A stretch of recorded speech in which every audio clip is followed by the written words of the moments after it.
तो बच्चों एक बार फिर से आइए, मैं आपको मेल रिप्रोडक्टिव सिस्टम समझाता हूँ। अब मैं मानव जनन तंत्र में आ गया हूँ और मानव जनन तंत्र में जो है नर जनन तंत्र यानी कि मेल रिप्रोडक्टिव सिस्टम क्या होता है ये मैं आपको समझाऊंगा। और इसको समझाने से पहले मैं आपको जो रिप्रोडक्शन के लिए आवश्यक होता है यानी कि जिसे हम पबर्टी कहते हैं, यौनारंभ, तो यौनारंभ क्या होता है और यह कब से कैसे शुरू होता है, पहले आप यौनारंभ को समझिए, उसके बाद फिर मैं आपको रिप्रोडक्टिव सिस्टम यानी कि जनन तंत्र समझाऊंगा।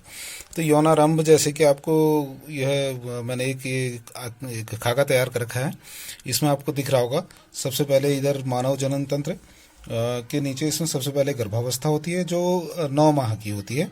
इसके बाद शैशवावस्था होती है, बच्चा पैदा होता है 9 माह में, उसके बाद शैशवावस्था होती है। शैशवावस्था की उम्र जन्म से लेकर 5 या 6 वर्ष तक होती है। और उसके बाद जो है शुरू होती है बाल्यावस्था, जब 5 या 6 वर्ष के बाद बाल्यावस्था शुरू होती है। बाल्यावस्था जो है वो 6 से लेकर 10 या 12 वर्ष तक की होती है। और इसी बाल्यावस्था के बाद जो है किशोरावस्था शुरू होती है। किशोरावस्था अगर हम बात करें तो किशोरावस्था बालकों में थोड़ा देर से होती है, जबकि बालिकाओं में किशोरावस्था थोड़ा जल्दी होती है। तो यहाँ किशोरावस्था बालकों में 11 से 13 वर्ष की उम्र में होता है और बालिकाओं में यही जो है 10 से 11 वर्ष की उम्र में होता है। अब यहाँ पर इसी किशोरावस्था के बाद जो है किशोरावस्था के दौरान यौनारंभ शुरू होता है। अब इस यौनारंभ में होता क्या है ये आपको थोड़ा सा चेंजेस, यौनारंभ में बालकों में, पहले मैं बालकों में पढ़ाऊंगा फिर बालिकाओं में पढ़ाऊंगा। पहले मैं नर जनन तंत्र को आपको समझाऊंगा, उससे पहले आपको बालकों में ही यौनारंभ समझा रहा हूँ। तो किशोरावस्था में बालकों में होता क्या है, एक्चुअली बालकों में क्या है, हाइपोथैलेमस ग्लैंड, हाइपोथैलेमस जो है वो हमारे पिट्यूटरी ग्लैंड जो है पीयूष ग्रंथि से थोड़ा सा ऊपर इसकी लोकेशन होती है, हाइपोथैलेमस ग्लैंड। हाइपोथैलेमस से गोनेडोट्रोपिन हार्मोन का सिक्रेशन होता है। गोनेड का मतलब होता है ओवरी और वृषण यानी कि टेस्टिस। फीमेल में ओवरी और मेल में टेस्टिस होते हैं। तो ये गोनेड को तैयार करता है आगे पिट्यूटरी ग्लैंड के द्वारा। तो ये हाइपोथैलेमस से गोनेडोट्रोपिन हार्मोन का सिक्रेशन, और यहाँ से ये पिट्यूटरी ग्लैंड को एक्टिव करता है एफएसएच और एलएच यानी कि फॉलिकल स्टिमुलेटिंग हार्मोन। एफएसएच का पूरा नाम है फॉलिकल स्टिमुलेटिंग हार्मोन और एलएच का मतलब है ल्यूटिनाइजिंग हार्मोन। तो ये पिट्यूटरी ग्लैंड से एफएसएच और एलएच का सिक्रेशन होता है। अभी इसका कार्य क्या है आगे मैं आपको जब मैं नर जनन तंत्र आपको समझाऊंगा उसमें बताऊंगा। एफएसएच और एलएच, इससे क्या होता है, एफएसएच और एलएच से यहाँ आपकी जो है लैडिक कोशिकाएं एक्टिव होती हैं, लैडिक सेल्स कहते हैं। और ये जो लैडिक सेल्स हैं इनको इंटरस्टाइशियल सेल भी कहते हैं, लैडिक सेल या इंटरस्टाइशियल सेल। इनसे टेस्टोस्टेरोन का सिक्रेशन शुरू हो जाता है ना। एक्चुअली इसमें क्या है, एफएसएच जो है वो टेस्टिस के में वृद्धि करने का काम करता है और एलएच जो है वो लैडिक कोशिकाओं को टेस्टोस्टेरोन को सिक्रेट करने के लिए एक्टिव करता है। तो लैडिक कोशिकाओं से टेस्टोस्टेरोन का सिक्रेशन होता है। टेस्टोस्टेरोन एक मेल रिप्रोडक्टिव हार्मोन है। जब ये टेस्टोस्टेरोन का सिक्रेशन शुरू हो जाता है बालकों में, तो यहाँ से बालकों में कुछ परिवर्तन आते हैं जिसे हम यौनारंभ कहते हैं। टेस्टोस्टेरोन का सिक्रेशन जो होता है वो वृषण में होता है। लैडिक कोशिकाएं वृषण में ही पाई जाती हैं, वृषण यानी कि टेस्टिस। तो यहाँ से टेस्टोस्टेरोन के सिक्रेशन के बाद ही यौनारंभ शुरू होता है। अब यौनारंभ में कौन कौन से परिवर्तन आते हैं ये मैंने सब पहले आपके सामने लिखा हुआ है। जैसे कि लड़कों में बगल में व जननेंद्रियों में बाल का उगना प्रारंभ हो जाता है।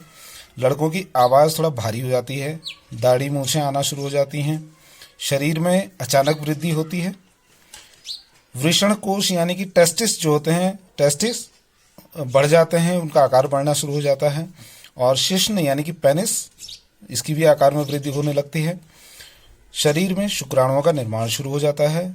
और इसके अतिरिक्त कुछ मनोवैज्ञानिक परिवर्तन होते हैं। मनोवैज्ञानिक परिवर्तन का मतलब उसमें बच्चे में जो है कुछ इस तरीके के बदलाव आते हैं, मानसिक रूप से बदलाव आते हैं।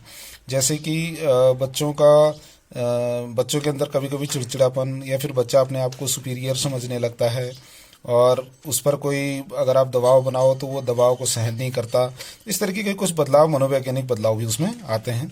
इसको कहते हैं यौनारंभ। ये चीज़ें जब होती हैं उस समय इसको यौनारंभ कहते हैं। और यौनारंभ का मतलब होता है कि बच्चा जो है वो जनन के लिए तैयार है, यानी कि उसमें शुक्राणुओं का बनना शुरू हो गया, तो इसका मतलब वह जनन करने के लिए तैयार है। तो ये तो था आपका यौनारंभ। तो अब आते हैं हम नर जनन तंत्र में। नर जनन तंत्र में अगर हम अंगों की बात करें तो इसमें मुख्य अंग जो भूमिका निभाते हैं वो ये हैं: स्क्रोटम, वृषणकोश, ये बाहरी थैली होती है।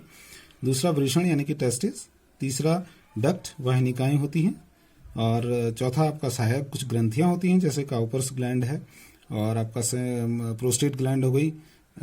ये कुछ ग्लैंड्स हैं जो सहायता इसमें करती हैं।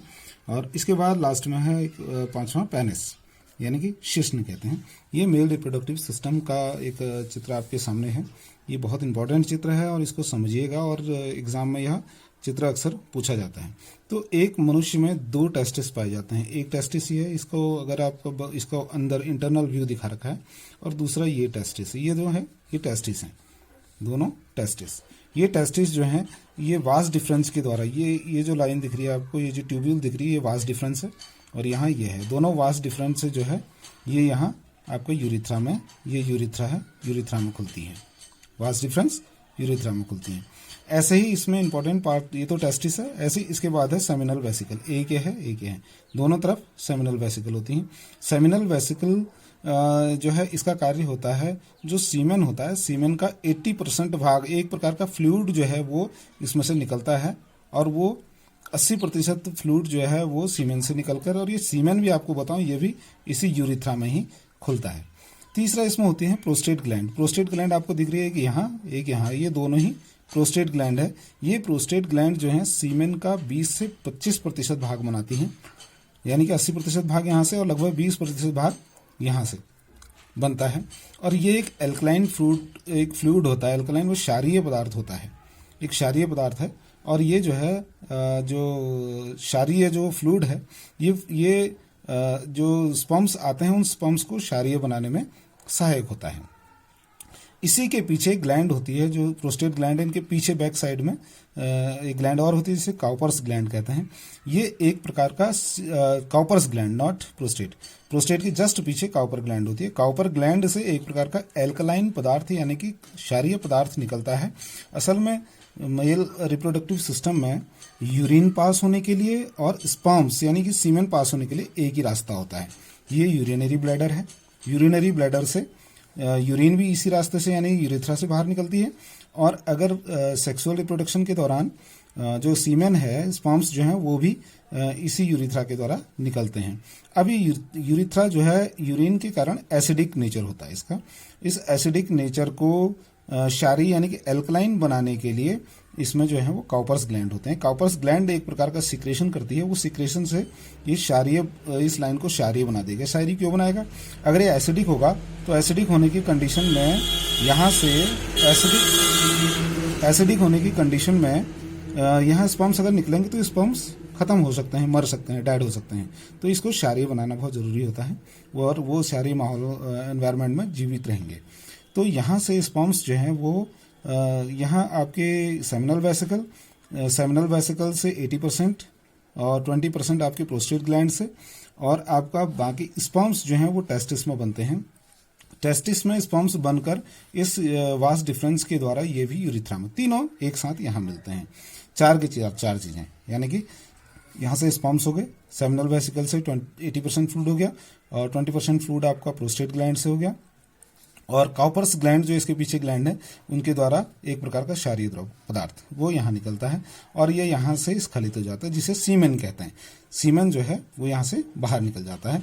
एक इसमें और ग्रंथि होती है, ग्लैंड ऑफ लीटर कहते हैं, ग्लैंड ऑफ लीटर। ये एक प्रकार का श्लेष्मीय पदार्थ को निकालता है और ये इसका कार्य होता है, जो श्लेष्मीय पदार्थ निकलता है इसका कार्य होता है इसके मार्ग को नम बना के रखना, इसके मार्ग को नम बना के रखना, यह है आपका ग्लैंड ऑफ लीटर का कार्य। इसके बाद यूरिथ्रा से ये सारी चीजें मिलकर यूरिथ्रा से जो है सीमेन बाहर निकलता है। बाहर निकलने का मतलब इसका जो सीमेन है वो फीमेल के वेजाइनल ओपनिंग के द्वारा महिला के गर्भाशय तक पहुंचता है।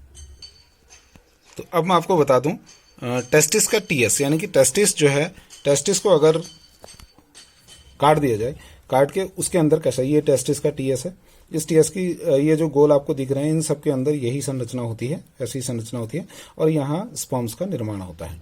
इसमें अलग अलग पार्ट्स होते हैं। इसमें देखिए सबसे पहले ये जो है आपके ये जो दिख रहे हैं गोल छोटे, ये हैं, ये स्पर्मेटोगोनियम है ना, ये स्पर्मेटोगोनियम है। इसके बाद ये स्पर्मेटिड है, और स्पर्मेटिड, और इसके बाद ये जो है एक मेच्योर स्पर्म आपको यहाँ दिख रहे हैं। स्पर्म मतलब शुक्राणु, ये शुक्राणुओं का निर्माण यहीं होता है। और इसमें आपको ये सर्टोली कोशिकाएं दिख रही हैं, ये 2, 3 ये संरचनाएं दिख रही हैं आपको, रेड कलर में बनाई है मैंने। ये सर्टोली सेल है। सर्टोली सेल क्या करती हैं, ये बहुत इंपॉर्टेंट प्रश्न है। सर्टोली सेल का क्या कार्य है, ये एग्जाम में बहुत पूछा जाता है।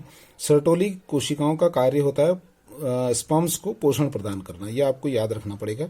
सर्टोली कोशिकाओं का कार्य पोषण, स्पर्म्स यानी कि शुक्राणुओं को पोषण प्रदान करना होता है।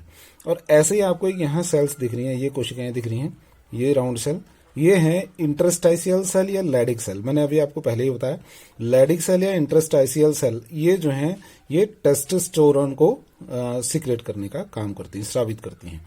यहीं से स्टार्टिंग होती है टेस्टोस्टेरोन का सिक्रेशन होना। उसके बाद यहाँ से ये स्पर्म्स का निर्माण करना, और स्पर्म्स बनने के बाद फिर ये आपके इनको पोषण जो है वो सर्टोली कोशिकाओं के द्वारा प्राप्त होता है। तो ये आपको बहुत इंपॉर्टेंट क्वेश्चन यहाँ पे मैं बता रहा हूँ। एक इंटरस्टाइशियल सेल या फिर लैडिक सेल, इनके द्वारा टेस्टोस्टेरोन का स्रावण होता है, ये आपको मैं दिखा रहा हूँ। और दूसरा जो है सर्टोली कोशिकाएं जो होती हैं, सर्टोली कोशिकाओं से जो स्पर्म्स होते हैं उनको पोषण मिलता है, और इंटरस्टाइशियल सेल से टेस्टोस्टेरोन का सिक्रेशन होता है। यह आपको याद रखना है। ये एक सामान्य चित्र है, इसका मैं आपको किताब में चित्र दिखाता हूँ।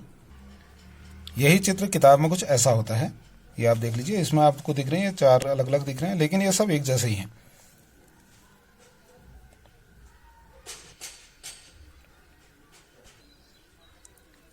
ये नरजनन तंत्र का साइड से लिया गया है, साइड से दिखाई दे रहा है, साइड व्यू है।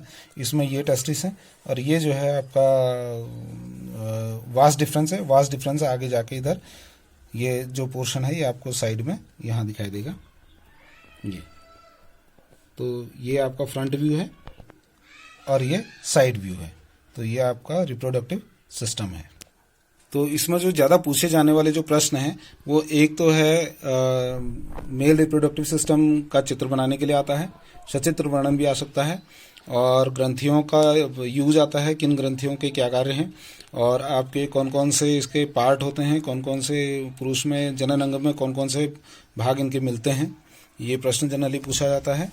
और जो ग्लैंड्स मैंने आपको बताई, वो ग्लैंड के कार्य पूछे जाते हैं, और अंतराली कोशिकाएं यानी इंटरस्टाइशियल सेल, लैडिक सेल्स, और इनके कार्य पूछे जाते हैं। तो ये आपको याद करना चाहिए। तो ये था मेल रिप्रोडक्टिव सिस्टम यानी कि नर जनन तंत्र। तो अगला मैं फीमेल रिप्रोडक्टिव सिस्टम आपको अगले एपिसोड में समझाऊंगा, और ये आपको अच्छी तरह से समझना है। Thank you.